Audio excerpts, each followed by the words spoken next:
축복합니다. 우리 주변에 계신 분들과 함께 좀 인사하고 축복할까요? 사랑합니다. 축복합니다. 그리고 잘 오셨습니다. 이렇게 말씀해 주시겠어요? 최대한 많은 분들에게 이야기 나눠 주셨으면 좋겠습니다.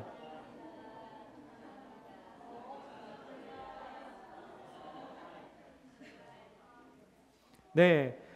아까 광고 시간에 또 오늘 새롭게 방문하신 분들 또 환영하고 축하했을 텐데요.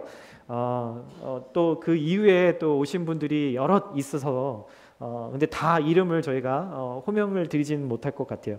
재규진 형제, 우리 에이비에이션 전공으로 오셨는데, 그리고 수완 형제, WMU 매니지먼트로 오셨고요. 또 우리 제페니스 시스터, 우리 자매님들도 몇 분 계시고, 우리 채원 자매 또 친구들도 함께 오셨다고 하는데, 괜찮으시다면 다 같이 좀 잠깐 일어나시면 우리가 환영의 박수로 우리가 축하하도록 하겠습니다. 네,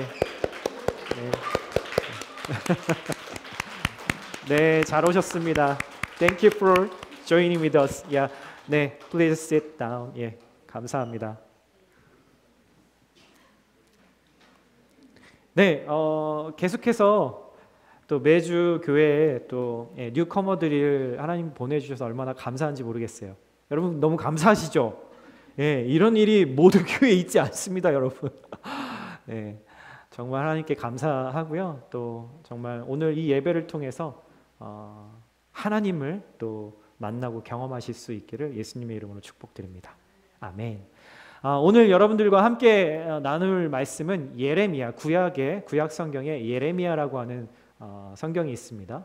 성경의 31장의 말씀 4개의 구절을 가지고 함께 여러분과 말씀을 나누려고 합니다. 우리 4구절밖에 되지 않아요, 그렇죠? 저와 한 구절씩 집중해서 함께 먼저 말씀을 읽어보도록 하겠습니다. 제가 먼저 31절의 말씀을 읽겠습니다. 여호와의 말이다. 내가 이스라엘의 집과 유다의 집과 새 언약을 맺을 날들이 오고 있다. 이 언약은 그들의 조상들의 손을 붙잡고 이집트 땅에서 나오게 하던 날 내가 그들의 조상과 맺은 언약과는 같지 않다. 내가 그들의 남편이었음에도 그들은 내 언약을 깨뜨렸다. 여호와의 말이다.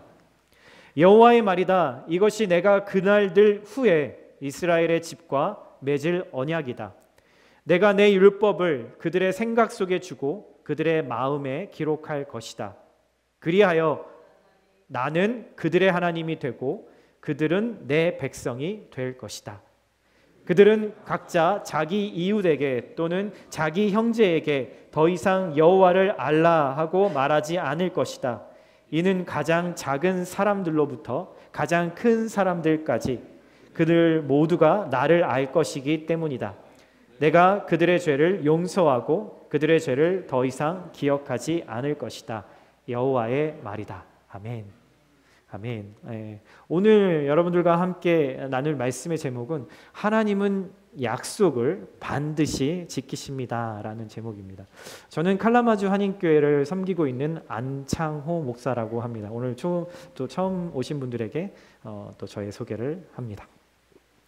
네, 지금 한국은 오늘 아마 예배 마치고 집에 돌아가시면 저녁에 한국에 아마 가족들에게 전화하셔야 될 분들 많으실 거예요. 제가 미리 리마인드 해드립니다. 오늘 저녁이면 한국은 월요일 아침이기 때문에 이제 추석 당일이에요. 그래서 여러분들 오늘 꼭 집에 가셔서 사랑하는 가족들에게 또 전화를 하시면 좋을 것 같아요.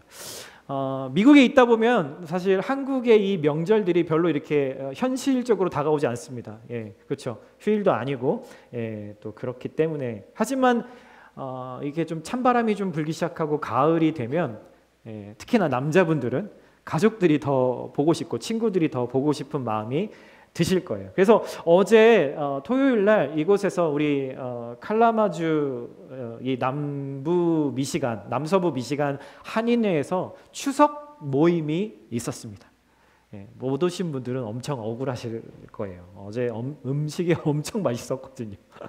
네, 함께 그 모임에서 추석 음식을 함께 나눠 먹고 있는데 보니까 테이블에 식탁 테이블에 몇 가지 놀이 용품들이 있더라고요. 뭐 공기놀이 혹시 아세요? 우리 제기차기 놀이 그것들이 있더라고요.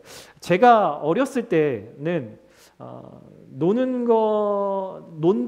어렸을 때 논다고 하면 주로 친구들과 함께 노는 거, 거의 다 그런 것들이었던 것 같아요. 학교가 끝나고 문을 열고 나가면 항상 동네 형, 누나, 동갑내기 친구, 동생들이 항상 골목에서 놀고 있었거든요. 없으면 제가 그냥 골목을 한번 지나가면서 누구야 놀자 하면은 그냥 그 한마디에 한 열댓 명이 우르르 다 나오는 거죠. 제가 그만큼 능력이 있었습니다. 농담이고요. 지금은 너무나 유명해진 무궁화 꽃이 피었습니다, 제기차기, 딱지치기, 구슬치기, 땅 따먹기, 다방구, 우리 집에 왜 왔니, 이런 것들. 여러분, 이런 제가 어렸을 적 아이들과 놀았던 이 게임은 특별한 놀이도구가 필요하지 않았어요. 주변에 굴러다니는 돌을 가지고 박스나 달력 같은 걸 찢어서 딱지를 만들고 그저 뛰어다니고 숨고 찾고 하는 그런 놀이였죠. 이 놀이들의 특징은 혼자서는 할 수 없다라는 거예요. 함께하는 친구들이 있으면 언제 어디서든 아무런 도구를 가지지 않고도 신나게 몇 시간씩 놀 수 있는 거죠. 그래서 저녁에 어둑어둑해지고 어머님들이 다 일률적으로 누구야 밥 먹으러 들어와 하면은 이제 다 같이 집으로 돌아가는, 그게 매일매일의 삶이었던 것 같아요. 그런데 요즘의 어린 아이들은 어떻게 하고 놀까요? 학교 다녀오면 방에 들어가서 문을 쾅 닫고 컴퓨터 게임을 하던가 아니면 어떤 영상을 보면서 시간을 보내는, 그게 혼자만의 시간으로 혼자 노는 것이 이제는 이 세대의 특징이 되어 버렸죠. 뭔가 좀 씁쓸해요. 인간성을 잃어버린 것 같고 뭔가 좀 이상하게 가고 있는 것 같죠. 지금은 이전의 세대보다 훨씬 풍성하게 모든 것들이 있는 세대, 그리고 더 편리한 기술들이 우리의 삶을 더 편하게 만들어주고 있는 것 같지만, 여러분, 남자나 여자나 어린아이나 나이 든 사람이나 모두 다 동일하게 느끼고 있는 것은 관계에서, 릴레이션십에서 굶주린 무언가가 계속 채워지지 않는 그런 시대를 살고 있다라는 거예요. 여러분, 많은 분들이 여기서 유학 생활하고 계시고 이민자 생활로 이 칼라마주에 와 계시지만 늘 항상 싸우고 있는 큰 싸움이 바로 외로움과의 싸움일 거예요. 한국에 혹은 자기가 살던 나라에서 친한 베프가 있다면 얼마든지 언제나 커피 마시고 밥도 먹고 집에 가면 엄마가 해주는 집밥을 먹으면서 오늘 하루 무슨 일이 있었는지 미주알 고주알 얘기하면서 힘들었음을 토로할 수 있는데 우리는 그럴 수가 없는 거죠. 그래서 우리가 이곳에서 살면서 점점점 뭐에 익숙해지냐면 혼자 있는 시간에 익숙해져 가고 있는 건 아닐까요? 그런데 여러분, 중요한 거는 여러분들이 지금 느끼고 있는 그 외로움, 여러분만이 느끼고 있는 것은 아니다라는 사실이에요. 성경을 보면은 하나님을 떠난 인간의 가장 큰 특징은 우리 모두가 다 외로움을 느낀다라는 사실이에요. 창세기 4장에 보면은 유발이라고 하는 사람이 인류 최초로 악기를 만들어서 음악을 연주했다라고 나옵니다. 이 유발이라는 사람이 음악을 처음 만든 이유가 성경에는 뭐라고 나와 있냐면 하나님을 떠난 사람이기 때문에, 그것에 대한 근본적인 외로움 때문에, 그리고 하나님을 떠났다라는 것 자체가 죄이기 때문에 그 죄가 주는 인생의 고통, 마음의 고통, 이것을 스스로 위로하기 위해서 만든 것이 바로 음악이었다라고 성경이 이야기를 하고 있죠. 여러분, 우리가 외로울 때 친구도 만나요. 여행도 가요. 운동도 해요. 여러분, 그렇지만 잘 생각해 보면 내 근본적인 외로움은 그것으로 온전히 사라지진 않아요. 나의 이 근본적인 외로움은 하나님과 함께 있을 때 사라지는 거죠. 하나님은 나를 창조하신 분이시기 때문에 그것을 너무너무 잘 알고 계세요. 그래서 하나님은 오늘 예레미야서에 보니까 하나님이 우리에게 약속을 주셔요. 나의 이 근본적인 외로움을 해결해 주시기 위해서 하나님이 하신 약속의 핵심은 이거예요. 내가 너와 영원토록 함께 하겠다라는 거예요. 네. 아멘이죠. 여러분, 영원토록 나와 함께 할 수 있는 사람이 과연 있을 수 있을까요? 여러분 결혼을 하셨다면 아내와 남편, 자녀, 연인일 수도 있겠지만 여러분들이 화장실 가는 데까지 같이 다 따라오실 수 있으시겠어요? 그렇지 않아요. 우리와 늘 24시간 365일 언제 어디서나 나와 함께 하실 수 있는 분은 인간이 아니라 어떤 육체를 가지고 있는 존재가 아니라 하나님, 영이신 하나님밖에 없으시죠. 이 약속은 사실 성경에 보면 계속 등장합니다.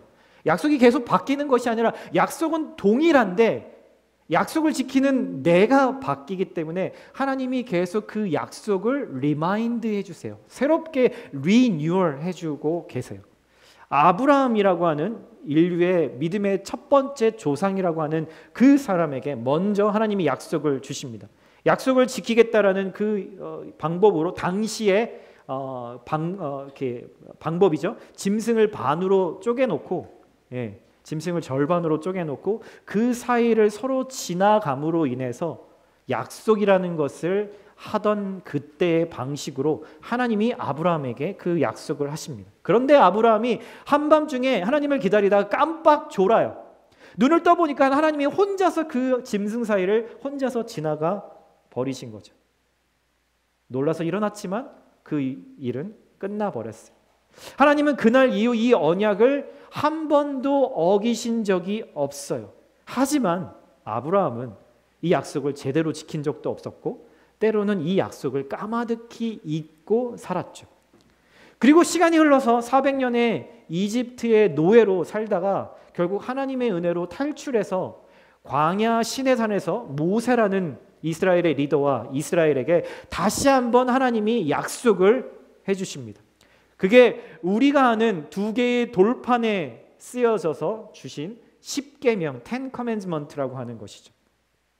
이날 이후로는 하나님께서 이스라엘을 친히 다스리시겠다라고 써주신 약속이었어요. 그 약속의 핵심은 너희는 내 백성이 되고 나는 너희의 하나님이 될 것이다 라고 약속을 하세요.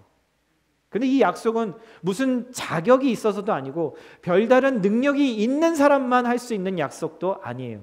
이 약속을 지킬 능력도 나에게 없고 오직 하나님께만 있고 약속을 지킬 자격조차도 하나님께만 있었거든요. 사실 약속은 내가 했다는 사실이 중요한 게 아니라 약속하는 대상이 더 중요한 거예요. 믿는 내가 중요한 것이 아니라 내가 누구를 믿는지 그 믿음의 대상이 더 중요하다라는 거죠. 자, 여러분들 미국에 와서 제일 필요한 게 처음에 정착하면서 제일 필요한 게 뭔가요? 차잖아요, 차. 여러분 차를 만약에 사게 되면은 물론 돈이 좀 여유가 있어서 막 이렇게 캐시로 다 내고 사면 좋겠지만 대부분의 경우는 론을 받죠. 오토론을 받잖아요, 그렇죠? 이 론을 받을 때 미국에서는 어떻게 주죠? 크레딧, 내 퍼스널 크레딧의 상태에 따라서 돈을 얼마의 이자율에 빌려주든지 아니면 리젝트를 하든지 이런 결정들을 해요. 차를 살 때 딜러와 내가 계약을 맺어요. 딜러는 이 차를 팔면서 나에게 돈을 다 받아낼 수 있느냐 없느냐가 가장 중요합니다. 그래서 딜러가 나를 오늘 처음 만났을 거 아니에요. 내가 어떤 사람인지도 몰라요. 이 돈을 다 갚을 능력이 있는지 그럴 만큼 신실한 사람인지 모르죠. 믿을 수가 없어요. 그래서 딜러는 계약 당사자인데도 불구하고 나를 믿나요, 여러분? 나를 믿는 게 아니라 나에게 돈을 빌려주는 은행을 믿는 거죠. 맞죠? 여러분, 그래서 누군가를 우리가 믿을 때 나보다도 더 중요한 것은 내 믿음의 대상이 누구인지 그게 더 중요하다라는 말이에요. 여러분, 이처럼 모든 관계에는 사실 눈에 보이지 않는, 계약서를 꼭 쓰지 않아도 눈에 보이지 않는 약속이라는 게 있습니다. 여러분들이 스타벅스에 갔어요. 거기 가서 주문을 합니다. 돈을 내요. 점원과 내가 약속을 하는 거예요. 내가 너한테 5불을 줄 테니까 너는 나에게 아이스 아메리카노를 한 잔을 주겠다라고 하는 약속을 계약을 맺는 거죠. 여러분, 학부모가 자녀를 학교에 보냅니다. 그러면 선생님은 내 아이를 학교에 있는 동안에 안전할 것을 책임지고 교육할 것을 책임진다라는 약속이 있는 거예요. 여러분, 많은 분들이 다 베프, 베스트 프렌드가 있을 거죠. 그러면 여러분들의 베프가 있다면 그 베프가 내가 기쁠 때는 함께 기뻐해주고 내가 슬퍼할 때는 함께 슬퍼해주는, 보이지 않지만 우리는 그 관계에서 어느 정도 기대하고 약속하는 것들이 분명히 있다라는 거예요. 물론 관계가 얼마나 중요하고 더 깊은지에 따라서 그 약속이 가벼울 수도 무거울 수도 있어요. 더 중요한 관계가 있고 덜 중요한 관계가 있는 거죠. 하나님과 우리와의 관계도 마찬가지예요. 거기에는 약속이 분명히 있습니다. 이스라엘은 가나안 땅에 들어가자마자 하나님과의 약속을 헌식짝처럼 버려버리죠. 겉으로는 하나님과의 약속을 지키는 것 같이 행동했지만 그들의 속마음은 하나님을 무시하고 하나님과 멀어졌고 결과는 참담했습니다. 역사적으로 이 이스라엘은 결국 아스루와 바벨론의 포로로 끌려가고요.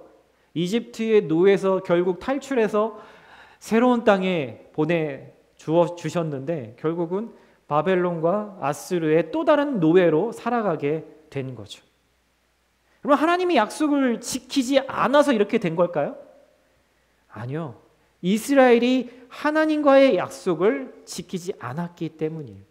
하나님은 이스라엘이 약속을 지키지 않았으니까 그냥 하나님 입장에서는 그래, 네 마음대로 살아라. 나는 이제 더 이상 너랑 신경 쓰지 않을래. 만약에 그렇게 하면 사실 더 편하겠죠. 여러분, 우리가 세상 살면서도 그렇지 않아요?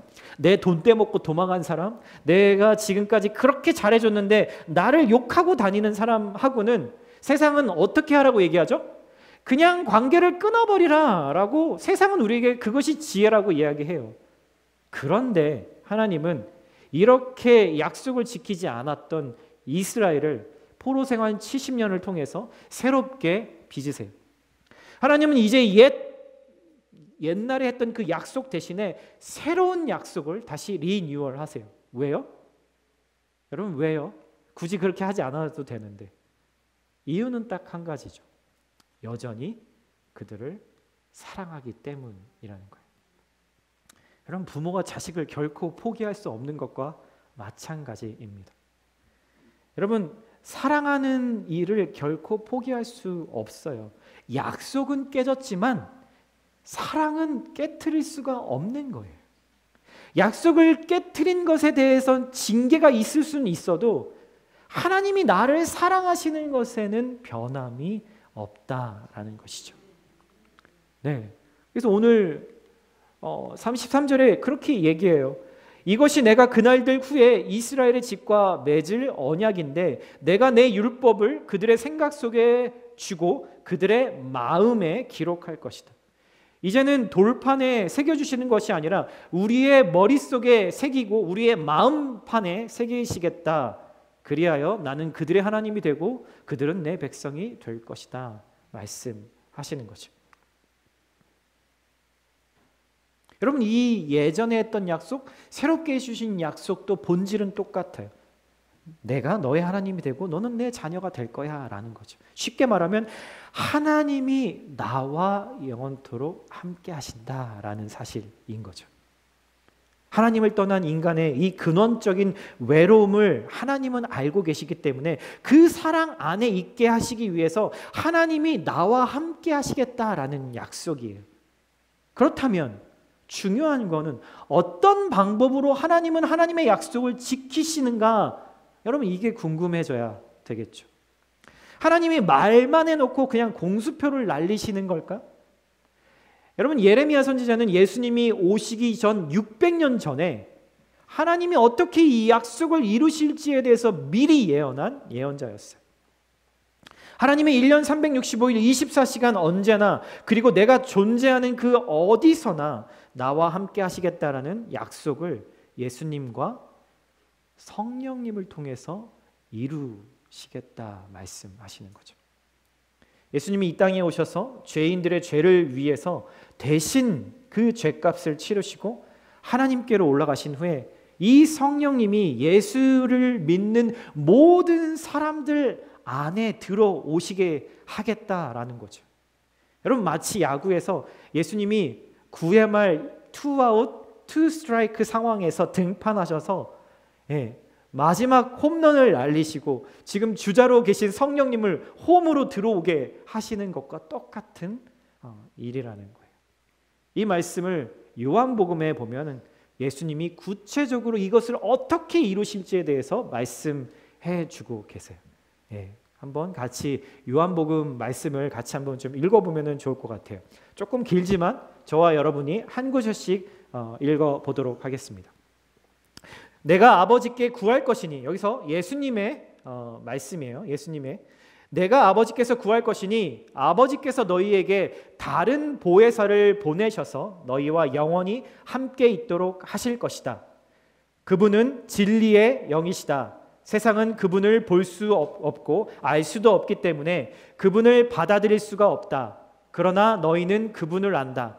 그분이 너희와 함께 계시고 또 너희 안에 계실 것이기 때문이다. 나는 너희를 고아처럼 내버려 두지 않고 너희에게 다시 오겠다. 조금 있으면 세상은 나를 보지 못하겠지만 너희는 나를 볼 것이다.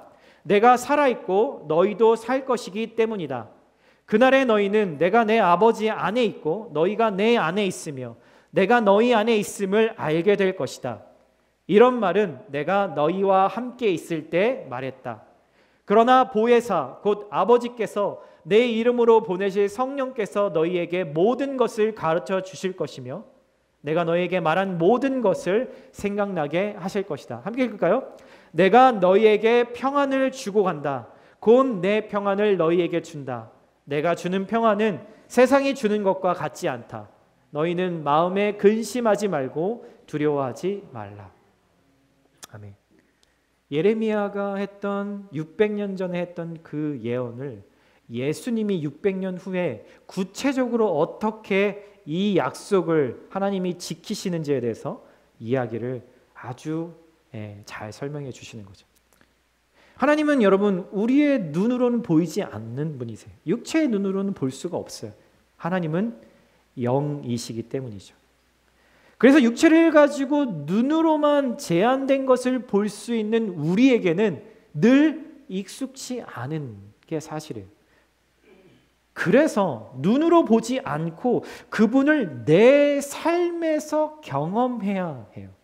여러분, 마치 우리가 눈에 보이진 않지만 공기가 분명히 있어서 우리가 오늘 이 아침에도 상쾌한 공기를 들이마실 때 분명히 공기가 존재하는 것을 경험하는 것처럼 사랑이 상자에 넣은 선물처럼 눈에 보이진 않아요. 그렇죠? 우리 사랑이라는 게 어떤 선물처럼 우리 눈에 보이진 않지만 우리의 말과 행동과 삶을 통해서 우리가 그 사랑을 경험할 수 있는 것과 마찬가지죠. 하나님의 영이 바로 성령님이세요. 성령님은 하나님이 세상을 다스리시는 데 있어서 실제 행동대장 같은 분이세요. 세상 사람들은 보통 성령님을 오해를 많이 합니다. 어떤 능력이나 어떤 힘으로 오해하죠. 그래서 한국에 보면은 많은 분들이 정한수를 뭐 옛날 보면 정한수를 떠놓고 100일 기도를 이렇게 100일 동안 뭐 아침 새벽이든 밤이든 하면 소원을 이루어주는 존재가 기독교에서는 성령이라고 말하는구나 라고 잘못 오해하는 경우가 많아요. 마치 알라딘의 그 램프에서 지니 역할을 해주는 존재인 것처럼 우리는 오해하죠. 그러나 성령님은 하나님과 같은 분이신데 하나님의 뜻을 실제로 이루시는 한 인격체다라고 이야기를 해요. 여러분, 이 성령을 말하는 단어, 그리스어의 단어, 이 신약 성경에 쓰여져 있는 그 단어는 이렇게 쓰여 있습니다. 여러분, 그리스어는요, 그릭은요, 모든 명사마다 남성 명사, 여성 명사, 중성 명사로 나뉘어지는데 성령님은 중성 명사로 표기합니다. 그런데 예수님은 이 성령님을 오늘 본문에도 보면 뭐라고 지칭하시냐면 그라고 지칭해요. 힘이라고 지칭해요. 그가 이렇게 하실 것이다. 그가 오셔서 이렇게 하실 것이다. 이렇게 말씀하시는 거죠. 여러분, 이유는 하나예요. 성령님은 어떤 마술적인 힘이나 능력이 아니라 인격적인 존재이심을 말해주고 있는 거죠. 인격적인 존재라는 것은 무슨 말인가요? 그분과 우리가 관계를 해야 한다. 릴레이션십을 가져야 한다라는 거죠. 또 예수님은 자신이 떠나셔야 성령님이 오신다고 말씀하시면서 또 뭐라고 말씀하시면 내가 너희에게 다시 오겠다라고 말씀하세요. 이게 무슨 말이냐면 예수님과 성령님은 마치 쌍둥이 같은 분이시라는 거예요. 눈으로는 예수님을 이제 더 이상 볼 수 없지만 예수님은 이제 몸으로 계시지 않고 영으로 계셔서 우리는 그를 볼 수 없지만 성령으로 내 안에 오셔서 변함없이 나와 함께 하시겠다라고 말씀하시는 거예요. 그래서 예수님이 이 땅에 오실 때 그의 이름을 뭐라고 부르라고 했다고요? 임마누엘이라고 부르라고 했잖아요. 임마누엘이 무슨 뜻이에요? 하나님이 우리와 함께 하신다. God with us라고 그렇게 예수님의 이름을 그렇게 지었던 이유인 거죠. 이게 하나님의 빅픽처입니다. 내 안에 들어오고 싶으셔도 하나님이 내 안에 들어오셔서 함께하고 싶으셔도 하나님은 거룩하신 분이시잖아요. 근데 나는 어때요? 죄로 오염되어 있어서 그 거룩한 하나님이 내 안에 함께 계실 수가 없는데 예수님이 내 안에 이 죄를 완전히 다 치워버리셨기 때문에 이제 예수님을 받아들인 그 사람 안에는 영원토록 함께 있으실 수 있게 된 거예요. 여러분, 이게 복음이거든요. 이게 하나님의 빅픽처예요. 이게 하나님이 우리에게 주신 약속이에요. 하나님은 지금도 그리고 앞으로도 계속해서 이 약속을 지키실 거예요. 여러분, 근데 한 가지 오해를 하면 안 됩니다. 여러분들이 혹시 사람에게 무슨 죄를 지어요? 세상에서 법을 어겨요? 그거는 하나님뿐만 아니라 사람에게도 용서를 받아야 되는 거예요. 그렇죠? 하나님은 우리가 진심으로 회개하고 죄에서 돌이키면 예수님 때문에 우리를 용서해 주시지만 사람에게 지은 죄는 그 사람에게 가서 그 피해를 보상하고 용서를 구하고 용서를 받아야만 해요. 법정에 가서 여러분들이 법을 어겨서 법정에 가면 판사에게 제가 진심으로 회개하니까 이 죄 없었던 걸로 해주세요. 그럼 그게 되나요? 그렇게 되지는 않죠. 죄값을 반드시 치러야 하는 것처럼 말이죠. 성령님은 나를 끊임없이 하나님이 함께 하실 수 있는 영적인 상태로 만들어가는 분이세요. 나의 회개를 통해서 또 하나님을 닮아가려고 하는 그 마음을 통해서요. 만약 내가 죄를 짓고도 회개하지 않고 내 죄로 피해본 사람에게 용서를 구하지 않고 고집을 부리고 있다면 여러분들 안에 계신 성령님의 존재감이 희미해지기 시작합니다. 성령님을 경험하고 싶어도 성령님의 인도를 따라가고 싶어도 그것이 희미해져서 알 수가 없어져요. 나를 완전히 떠나지는 않으시지만 계속해서 내가 하고 싶은 대로 살기만 하면 성령님을 통해서 하나님이 나를 이끌고 싶으셔도 그러실 수가 없게 되는 거예요. 그래서 만약 내 삶에서 성령님을 경험해 보지 못하고 있다면 먼저 내 안에 회개하고 돌이켜야 할 것들이 남아있지는 않은지 여러분 제일 먼저 살펴봐야 돼요. 그래서 우리는 하나님께 이렇게 기도할 수 있어요. 성령님, 제가 성령님을 정말 경험하고 싶습니다. 그런데 눈에 보이지 않으니까 제가 잘 모르겠어요. 제 안에 하나님께 회개하지 않은 죄가 남아있다면 주님, 제가 깨닫게 해주세요.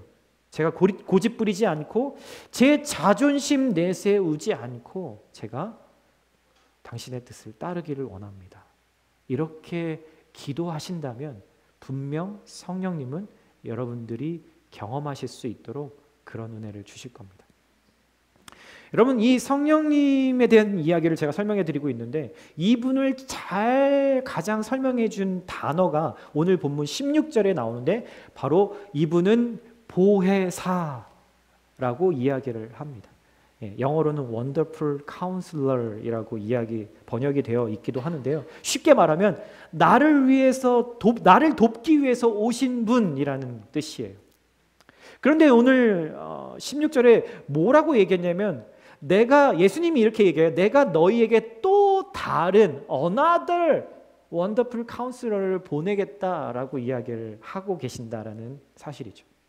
그렇다면 또 다른 분이 성령님이라면 또 한 분이 존재하겠죠. 오리지널이 존재하겠죠. 그게 누구실까요? 바로 예수님 자신을 이야기하는 겁니다. 예수님과 성령님은 나를 돕기 위해서 하나님이 보내신 또 다른 하나님이시라는 거예요. 이것을 어려운 말로 삼위일체라고 부릅니다. 하나님, 예수님, 성령님 이 세 분은 각자 역할은 다르시지만 한 분의 하나님이시라는 뜻이죠. 이 두 분이 나를 돕는 분이시라는 것을 이해하기에 가장 좋은 예를 제가 여러분들에게 설명드릴게요. 만약에 여러분들이 무언가 죄를 지어서 혹은 억울하게 누군가가 나를 고소해서 법정에 섰다라고 생각해 보세요. 그때 여러분들을 대신해서 그 판사에게 내가 무죄라고 하는 것을 설득하고 증명하는 사람이 누구죠? 변호사죠. 변호사. 여러분, 법정에서 변호사는 날 위해서 싸우는 존재예요. 변호사가 이기면 누가 이겨요? 내가 이기는 거예요. 변호사가 지면 누가 져요? 나도 지는 거예요. 변호사는 내가 잘못된 게 있으면 그냥 넘어가지 않고 정확하게 법에 의해서 나에게 알려주죠. 능력 있는 변호사라면 여러분, 나를 그냥 불쌍히 여기기만 해서는 능력 있는 변호사가 아니죠.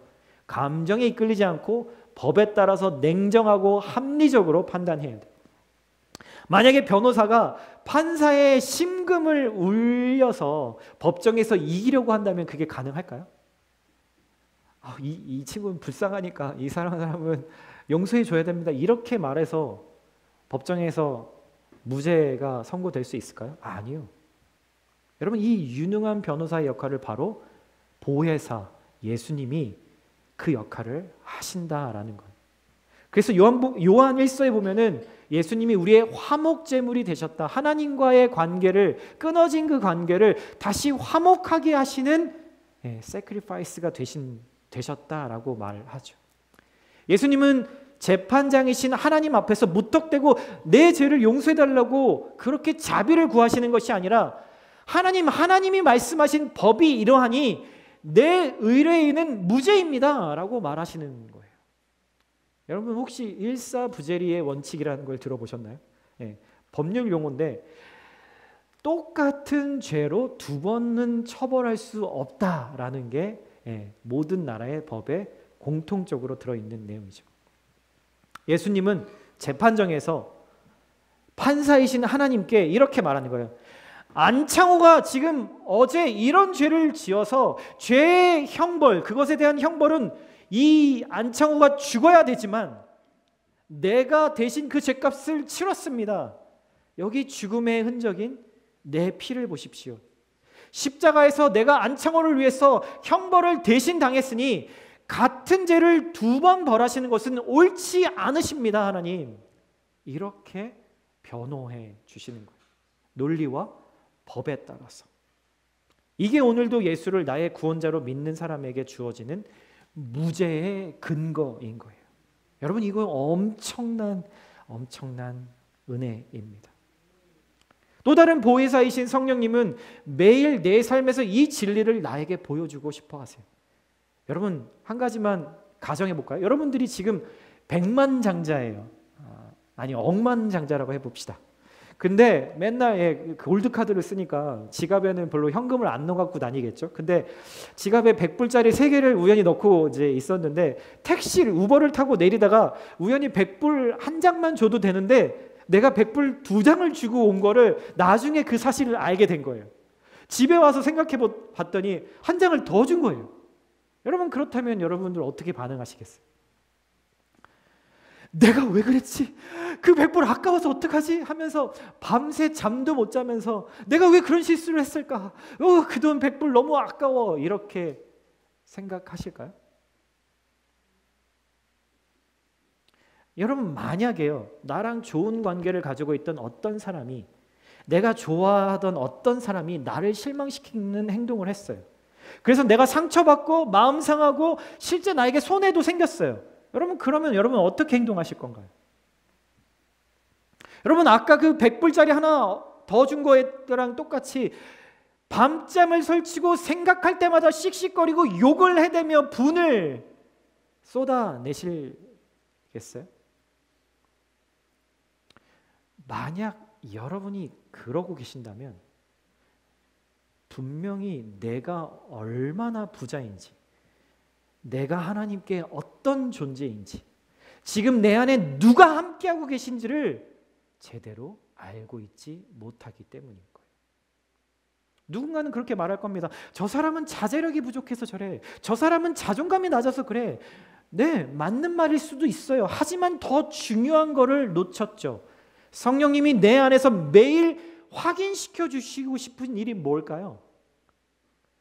여러분 나란 사람이 하나님께 사랑받을 만한 것이 눈꼽만큼도 없는데도 불구하고 하나님은 나를 자신의 목숨을 기꺼이 내어줄 정도로 사랑하신다는 사실을, 여러분 이 사실을 성령님은 매일매일 내 삶에서 확인시켜주고 싶으세요. 여러분 그래서 우리는 매일매일 성령님이 필요해요. 성령님을 경험하셔야 돼요. 그래서 나의 책임은 매일 성령님의 말씀을 들으려고 하는 거예요. 분명 처음엔 잘 안 됩니다. 아무 음성도 들리지 않는 것 같아요. 그런데 성령님의 말씀을 진정 듣고 싶어하는 마음을 가지고 있다면, 그런 마음을 가지고 있다면 성령님은 어떤 방법을 통해서든 나에게 말씀하세요. 가장 흔하게 그리고 중요하게 말씀하시는 것이 바로 이 성경에 기록된 말씀을 통해서 오늘도 나에게 말씀하시는 거고요. 예배를 통해서도 말씀하시고요. 기도를 통해서도 말씀하시고요. 영적인 리더들을 통해서도 말씀하시고요. 내 삶의 환경을 통해서도, 막히고 고난받는 그 환경을 통해서도 말씀하시고요. 심지어 안 믿는 사람들을 통해서라도 내 주변에서 성령님은 말씀하세요. 나에게 말씀하실 거라는 그것을 믿고 성령님의 음성에 귀 기울이고 듣는 연습을 우리가 해야 하는 이유인 거죠. 제가 어제 토요일 아침이었어요. 물론 일주일 동안 또 열심히 또 말씀을 준비했는데 토요일 아침까지 설교 준비가 한 30% 정도밖에 되지 않았더라고요. 근데 또 어제 또 추석 행사도 있고 뭐 여러 가지 또 이렇게 토요일 날 또 여러 가지 일정들이 있어서 아침부터 마음이 급해서 제가 제일 일찍 일어나 가지고 어떻게든 빨리 시작을 해보려고 그러고 있었어요. 근데 평상시에 있지 않은 일인데 둘째가 갑자기 와서 토요일인데 그리고 아침인데, 제가 평상시에는 그렇게 하자고 해도 잘 안 하는데 그날 아침에 와가지고 저한테 이런 말을 하는 거예요. 아빠 나랑 지금 산책하러 가지 않을래? 라고 얘기를 하는 거예요. 토요일 아침에 제일 바쁜 어떤 그 순간인 거를 그 아이도 알 텐데 저에게 그 얘기를 하는 거예요. 그 말이 끝나기도 전에 제 마음에는 벌써 대답이 나오려고 하고 있어요. 안 돼, 아빠 바빠. 야, 너 알잖아, 오늘 토요일인데 왜 나한테 이런 요구를 하는 거지? 뭐 이런 이야기를 퉁명스럽게 하려고 준비를 하고 있었는데 그 순간 제 마음속에서 무언가가 확 그 말을 막는 게 느껴졌어요. 그리고 제 안에 그런 게 깨달아졌어요. 창호야, 노라고 말하지 마. 오케이라고 말해. 지금은 그거보다 이게 더 중요해. 라고 하는 그 제 안에 성령님이 말씀하시는 게 느껴졌어요. 사실 둘째가 제 방에 들어오기 전에 제가 막 이 말씀 준비를 때문에 마음이 괴로워서 기도하고 있었거든요. 하나님 제 상황 아시죠? 저는 맨날 이렇게 설교 준비가 너무 어려워요. 매주 어려워요. 매주 월요일 날은 아마 저는 제가 평신도인 것처럼, 아무것도 모르는, 성경도 모르는 그런 평신도인 것처럼 시작해서 주일날 이 시간만 반짝 목사가 되고 있는 기분이에요. 하나님도 아시잖아요. 제가 얼마나 능력 없는 사람이라는 걸. 저를 이끌어 주세요. 도와주세요. 그렇게 기도하고 있었거든요. 근데 그 기도를 마치자마자 둘째가 들어와서 저에게 산책 가자고, 그 바쁜 시간에 그 시간을 내어달라고 저에게 얘기를 하고 있는 거였어요. 제 생각과 저의 의도와는 상관없이 예스, 아무런 토를 달지 않고 함께 나가게 됐죠. 결과 그 시간이 저희 딸에게도 필요했고 저에게도 필요했다는 사실을 산책을 끝내고 집에 돌아왔을 때 깨달았어요. 물론 제가 물리적으로 준비할 시간은 더 줄어들었지만 하나님이 저와 함께하고 계신다라는 확신이 들더라고요. 야, 내가 걱정할 일이 아니구나.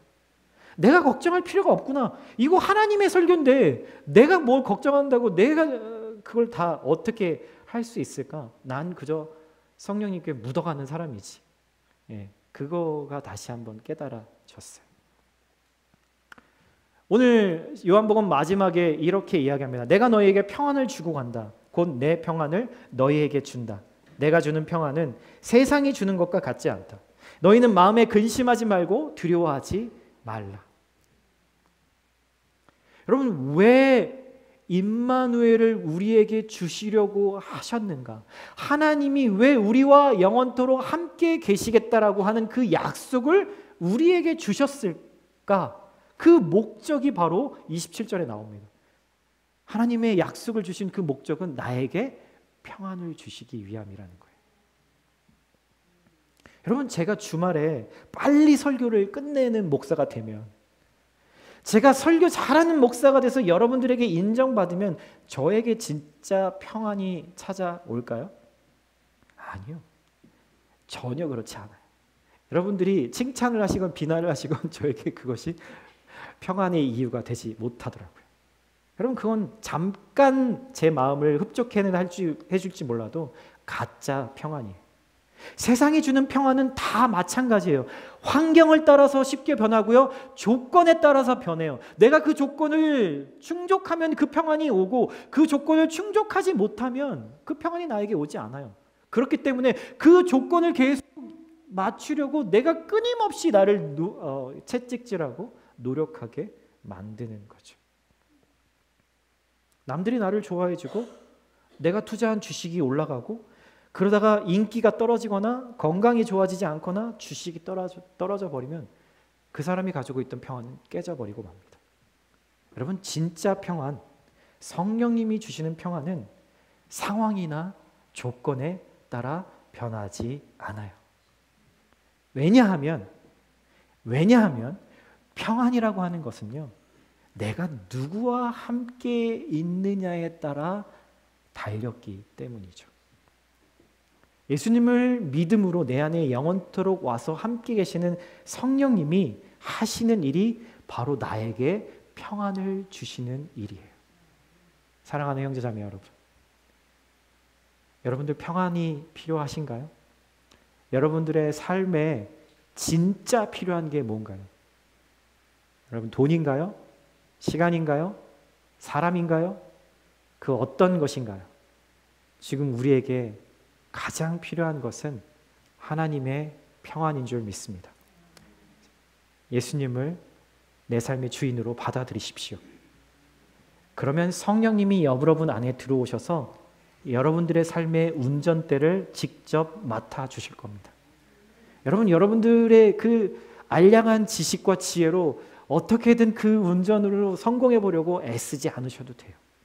여러분, 그게 성경이 말하는 진짜 지혜입니다. 성령의 말씀에 귀 기울이십시오. 그러면 여러분, 지금은 과거에는 빼앗겼을지 몰라도 다시 여러분들 안에 진짜 평강을 찾으실 수 있을 것입니다.